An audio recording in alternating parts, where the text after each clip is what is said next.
December 17, 1944. The time is shortly after midnight in the ice-covered woodlands of Belgium. A heavy snowfall is descending, blanketing the narrow pathways of the Ardennes under substantial layers of white. A solitary military transport labors through the tempest, its motor groaning with every frozen mile. Within the cabin, a driver clutches the steering wheel with such force that his knuckles are bone white. His windscreen wipers beat a steady rhythm, fighting to cope with the blizzard. I am lost. Somewhere behind the enemy's positions, my map is likely worthless now, frayed at its edges, damp with perspiration, and marked with grime. Road markers are either gone or have been twisted around. Radio silence has been mandated. My unit is unaware of my location, and I have no clue where the front line actually starts or finishes. Yet in the rear of my truck lies a cargo more valuable than gold. Thousands of gallons of high-octane fuel. Gasoline intended for American tanks, transports, and artillery units on the brink of failure. Fuel for men who are cold, trapped, and nearly devoid of alternatives. What this driver is unaware of is the following. If I turn around now, if I exhaust my own fuel supply, or if I am captured, then the German army, indeed, the last frantic assault of Hitler's elite panzer divisions, might breach the Allied line. And should that occur, the war in Europe could be altered. The course of history could be altered. However, somehow, against all probabilities, this incorrect turn, this single man's error, will become the pivotal moment in one of the most savage battles of the Second World War. And what I deliver will not merely restart motors. It will rekindle optimism. This is the unremembered tale of a man who was never intended to be a hero. A driver who took the wrong direction and delivered the correct item to the correct location at the precisely correct time. The conflict commences. Hitler's final wager, the Ardennes, a forested expanse of hills, rivers, and frozen gorges along the border of Belgium and Luxembourg. For the majority of the war, this area was deemed quiet, too dense for tanks, too cold for prolonged military operations. That is precisely the reason Adolf Hitler selected it. On December 16, 1944, under the shield of darkness and snow, over 200,000 German soldiers poured through the trees. They were supported by more than 1,000 tanks and armored vehicles. Their objective was to create a breach in the Allied line, speed to the Belgian port of Antwerp, and divide the American and British forces into two. If they were successful, they thought they could compel a peace agreement on the Western Front, and perhaps even shift the momentum of the war. This offensive would eventually be known as the Battle of the Bulge. But it was not just the immense figures that rendered this attack terrifying. It was the velocity. The Germans intended to attack swiftly before the Allies could reorganize. They depended on stealth, astonishment, and gasoline. Their armored columns possessed only enough fuel for a few days of swift advance.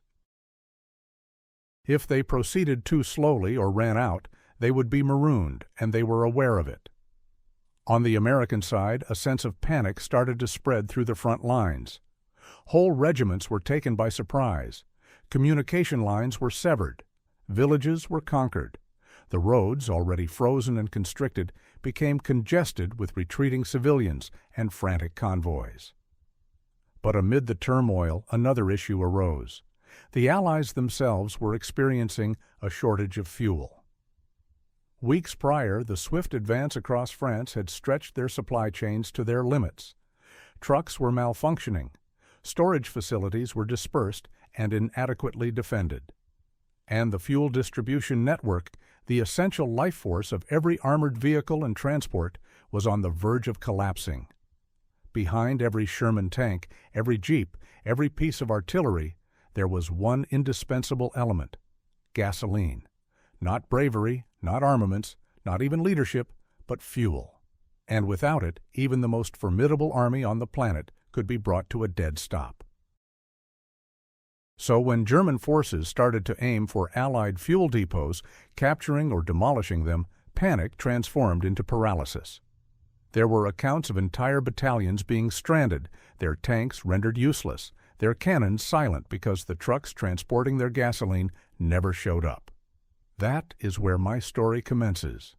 Not at the front lines, but a great distance behind them, with a man in a canvas-topped truck hauling nothing but fuel and hope through a tempest, through bewilderment, through roads no one else would risk driving on. And whether I survived or perished, whether I succeeded or became eternally lost, would contribute to determining the result of the largest battle ever waged by the United States Army. The driver who was not meant to be there. My name was John Miller. Everyone referred to me as Jack. I was not a hero, not by my own admission. I was a truck driver, one of countless thousands of individuals whose task was to transport fuel, food, and ammunition over muddy European roads. I was 31 years old.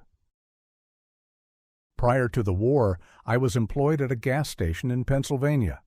I understood the acoustics of an engine more intimately than most men understood the sound of their own heartbeat.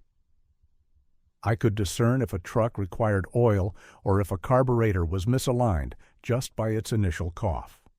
When I enlisted in the Army, that particular skill secured me a position in the Motor Transport Corps, the uncelebrated foundation of the Allied push.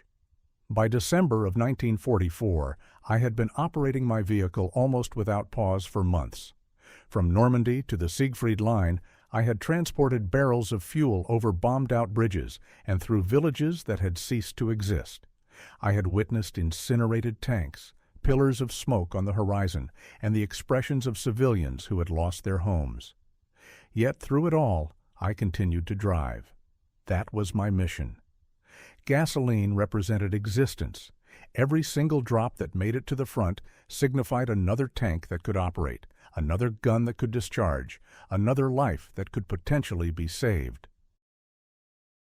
And so, when I was given the directive on that frigid December morning to transport a full shipment of high-octane gasoline to an armored division near the town of Stavelot, I did not waver. I inspected my tires. I wiped my windshield. I wrapped my scarf around my neck twice, fully aware of how harsh the Ardennes wind could be. Then I ascended into my truck, turned the ignition key, and listened as the engine rumbled into action. The route ahead was intended to be straightforward, a drive of 3 hours, 2 inspection points, a single drop-off, but nothing in warfare ever unfolds as anticipated. The German assault had already plunged the whole area into disarray. Road markers were absent or intentionally reversed by enemy commandos posing as American soldiers. Radio channels were being jammed, and supply maps that had been printed weeks earlier no longer corresponded with the situation on the ground. I did not realize it yet, but the town I was supposed to get to was already being attacked. Nevertheless, directives were directives. I shifted into gear. The truck groaned as it moved forward, and before long, the familiar drone of the tires on the icy road was the only sound in the world. Snow lashed against my windshield like blades of light. I drove by other convoys, some destroyed by fire, others deserted. The stillness of the forest was punctuated only by the sound of distant artillery, a low, muted, continuous sound. Every few miles I would halt to get my bearings, but the reference points were gone. Trees were splintered, houses were burned, and the road signs that ought to have guided me toward Stavelot now indicated nothing at all. Still, I pushed onward because somewhere out there, men were depending on this fuel, men who were convinced that aid was on its way. And for as long as I had a functional truck and a beating heart, I, Jack Miller, would ensure it reached them. I was not yet aware of it, but my subsequent choice, just one incorrect turn, would make me a part of history. The wrong road. Initially, the road had a familiar feel. I had driven through sufficient Belgian countryside to distinguish a muddy side road from a primary supply artery. But this particular one felt wrong. The trees encroached too closely. The curves were excessively sharp. And most alarmingly, I had not encountered another vehicle for almost 20 minutes. Despite this, I continued forward. The snow was now falling more heavily, with thick flakes spiraling like smoke across the windshield. My wipers shrieked with each sweep. I narrowed my eyes, leaning forward in my seat, searching the darkness for anything, any road marker, any sign, any indication that I was still on the correct course. Nothing. The forest consumed everything. There were no houses, no fences. The absence of fences implied no farms. The absence of farms meant I had strayed far from the main channel of Allied movement. I reduced the truck's speed. My hands gripped the wheel more firmly. I contemplated reversing course, but a nagging feeling troubled me. I glanced at the fuel indicator, which was still almost full, but not for much longer. This truck consumed gasoline like a warship, and out here, by myself in the snow, depleting my fuel supply was equivalent to signing my own death warrant. I pulled to the side near a curve in the road and disembarked into the snow. The cold pierced through my gloves. I unfurled a canvas map and pressed it against the truck's hood, running my finger over the black lines. Roads, towns, rivers, attempting to align them with the surrounding landscape. But the reality struck me like a blow to the gut. The road I was on was not depicted on the map. I stood there, gazing at that vacant expanse of snow-covered dirt as a dreadful understanding took root in my bones. I was lost, and even worse, I might be lost within enemy-held territory. I turned, surveyed the tree line, and then deliberately walked to the rear of the truck. I rested a gloved hand on the side of the fuel tank. It was warm, alive. Thousands of gallons of high-octane gasoline were contained just beyond that steel partition. I was transporting the very commodity the Germans were running out of.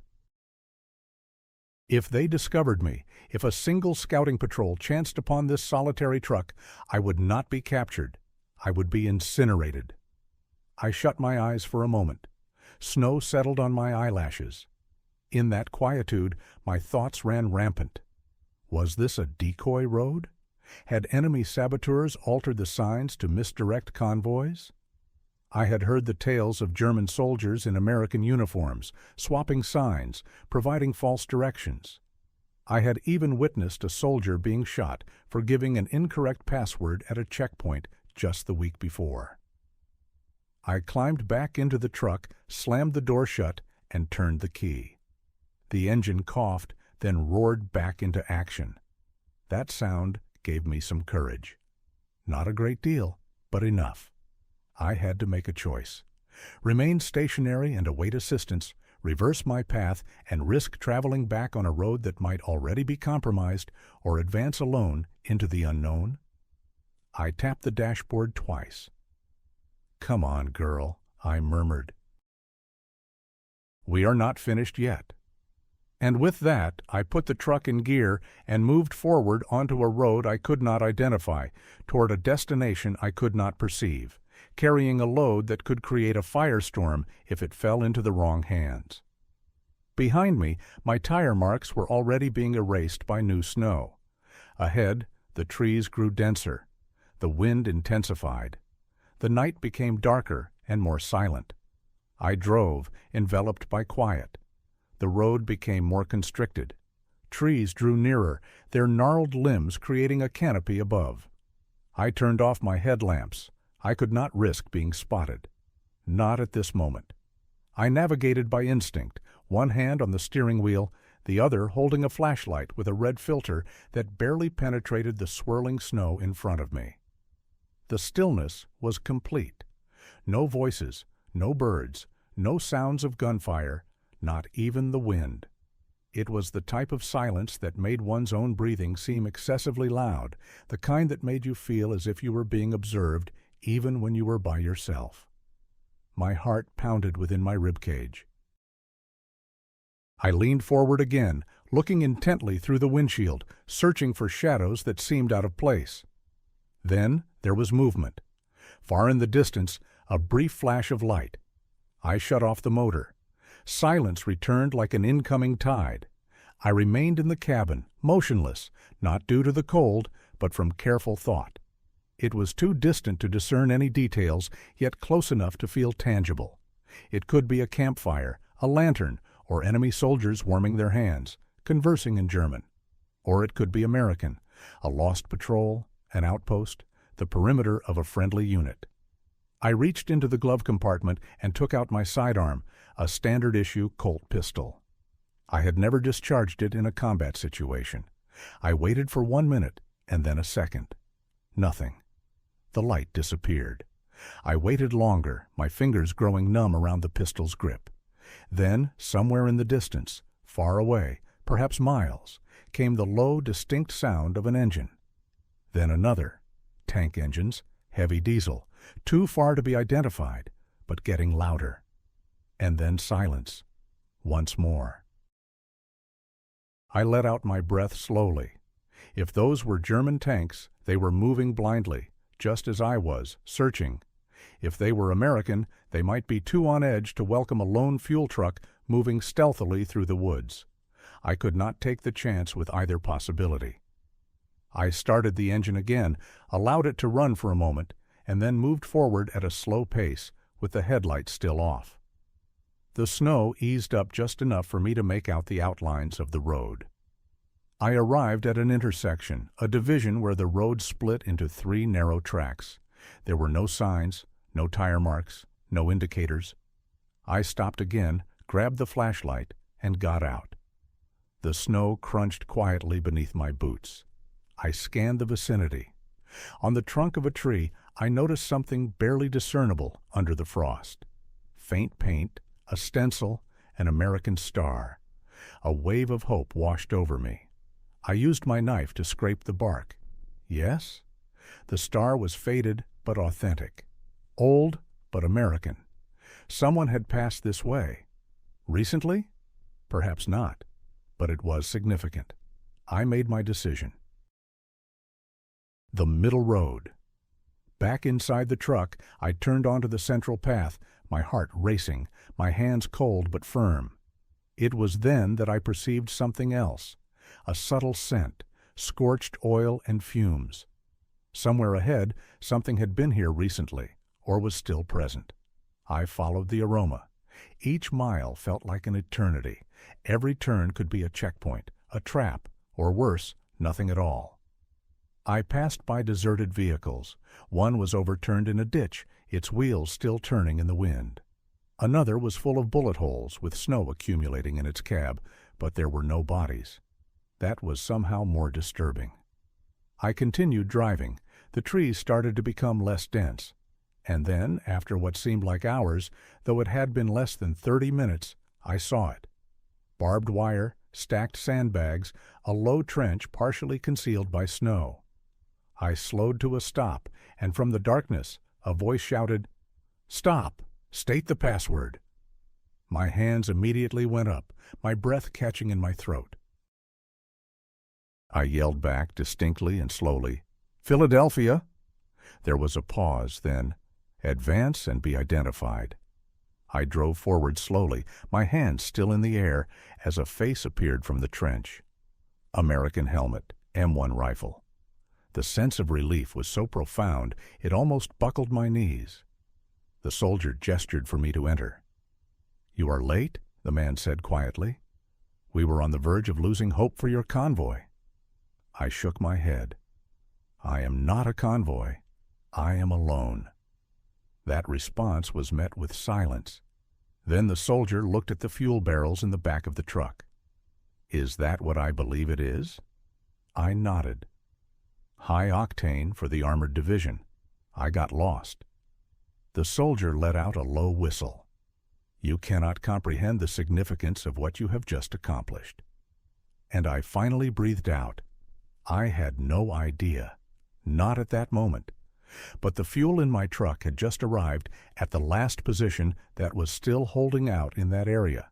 And within the hour, it would be fueling tanks that had been stationary in the snow for 2 days. The delivery that altered everything. They acted quickly. As soon as my truck entered the temporary American position, soldiers started removing the fuel barrels. Cold hands grasped steel handles. Men with frostbitten faces and weary eyes worked in silence. Everyone understood the gravity of the situation.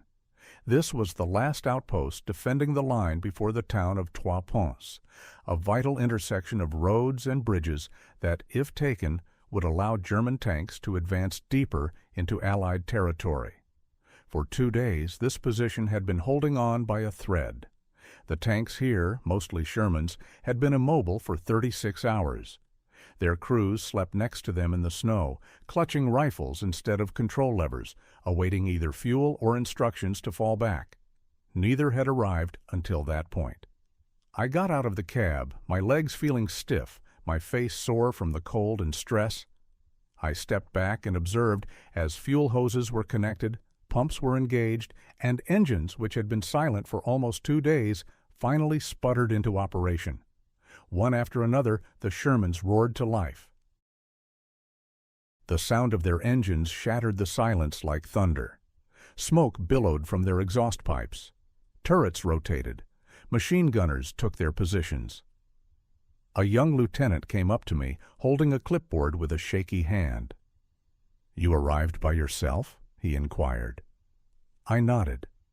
The officer glanced back at the truck, then at the tanks that were now moving forward into combat. "That is not possible," he stated. But it was not. It had occurred, and it was right on time. Within the hour, German armored units from Kampfgruppe Piper, some of the most ferocious and resolute in Hitler's military, were seen advancing toward the position. They had already captured Stavelot. They were in dire need of fuel, eager to break through, and they were unaware that the Americans had just been resupplied. The Shermans emerged from the tree line, their engines screaming, their tracks pulverizing the frozen ground beneath them. They took up positions along the road, established ambush points, and waited. When the Germans arrived, anticipating silence and capitulation, they were greeted with a barrage of fire. Shells erupted from tank cannons, machine guns blazed from every hill. The enemy, taken aback by the unexpected American opposition, retreated in disarray. The gasoline I had brought provided those men with movement. It provided them with defense. It provided them with life.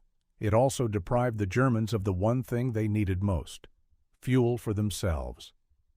You see, Hitler's whole wager in the Ardennes hinged on velocity. Without surprise, without momentum, the German advance would falter, and once it faltered, it would fail. That day, it began to fail. Historians now concur that this engagement, though minor, was instrumental in stopping Kampfgruppe Piper from getting to the fuel depot at Trois Ponts and Spa. And without fuel, the German vanguard came to a standstill in the snow. They deserted their vehicles. They attempted to flee on foot. Many were taken prisoner. Some succumbed to the cold where they stood. I, Jack Miller, never discharged a weapon.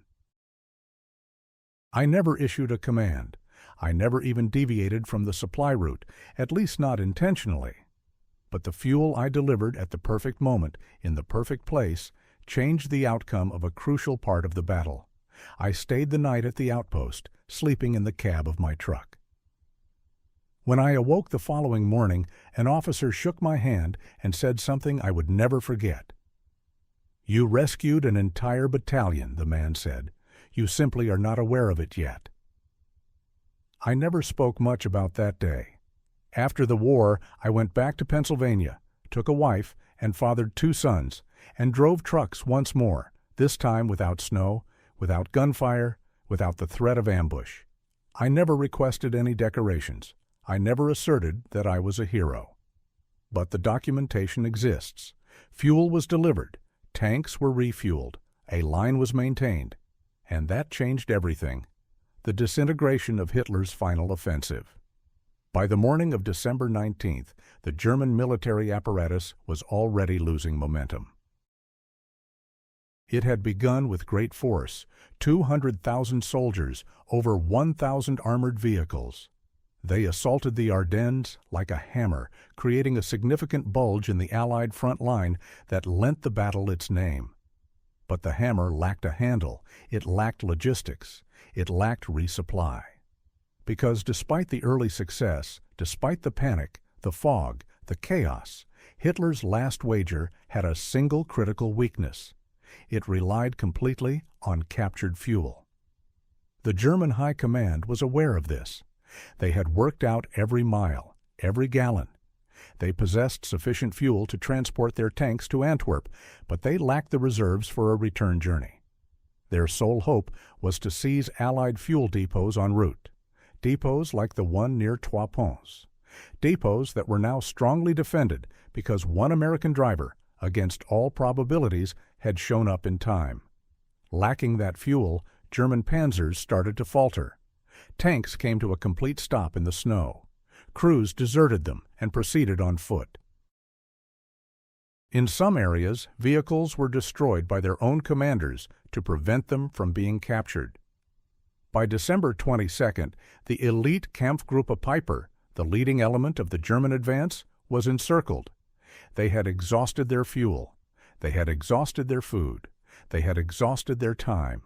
In all, they deserted over 100 tanks and armored vehicles. Piper himself fled on foot with only a small group of men. The remainder were captured, killed, or dispersed. The ambition of splitting the Allied forces was finished.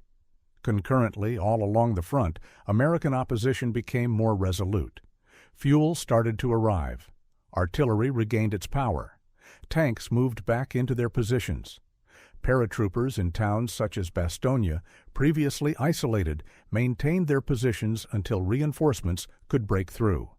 And although the battle continued into January, the momentum had already been altered. The German army would never again initiate a major offensive in the West. In the frigid silence of the Ardennes forest, the final hope of Hitler's regime perished from the cold, along with his tanks. And a portion of the reason, just one portion, minor but certain, was a single truckload of fuel that reached its required destination. Delivered not by a general, not by a strategist, but by a man with frostbitten hands and a resolute conviction that the mission was still important, even when the map no longer made sense. That is the detail most history books overlook because historical accounts frequently describe battles using symbols like flags and arrows, generals and orders, treaties and pivotal moments. But the Battle of the Bulge was not solely waged by men in strategy rooms. It was waged by culinary staff, by communications personnel, by medical aides, by fuel truck drivers who decided to press on even when every indication suggested they should retreat. I, Jack Miller, was one of them. And while my name may not be found in strategic analyses or battlefield reports, my influence is etched into the vehicles that operated, the guns that discharged, and the men who survived to continue the fight. Sometimes a war is not decided by a grand assault or a masterful tactic. Sometimes it is decided because a man declines to cease driving. The Forgotten Soldiers. When the Battle of the Bulge finally concluded in late January of 1945, more than 1 million men had engaged in combat in the forests of Belgium. 19,000 American soldiers had perished. Over 47,000 were injured, and more than 23,000 were captured or unaccounted for. It was the most expensive battle the United States Army would ever engage in. But the world recalls Bastogne. It recalls Patton. It recalls the siege, the snow, the resolute defense. Not many recall the gasoline transports. Even fewer recall the names of the men who operated them. But behind every triumph, there are shadows. Men who did not fire weapons, but carried burdens. Men who did not lead charges, but persevered. Men who never appeared before cameras or received salutes on parade fields, but who altered the trajectory of history with nothing more than persistence. I, Jack Miller, was one of those men. When I returned home in the spring of 1945, I was not greeted with banners, no journalists, no interviews. I disembarked from the train in Harrisburg, Pennsylvania, with a duffel bag and a limp in my right leg from weeks of exposure to cold weather. I kissed my wife. I embraced my newborn son for the first time. Then I found employment driving delivery trucks for a hardware business. For many years, I never discussed what occurred that winter, not due to any sense of shame, but because no one ever inquired. To me, it had simply been a difficult drive during a snowstorm. But I had persevered. That was sufficient, and perhaps that is the true appearance of heroism. Not decorations, not orations, just a single man making a tough decision and not reversing his course.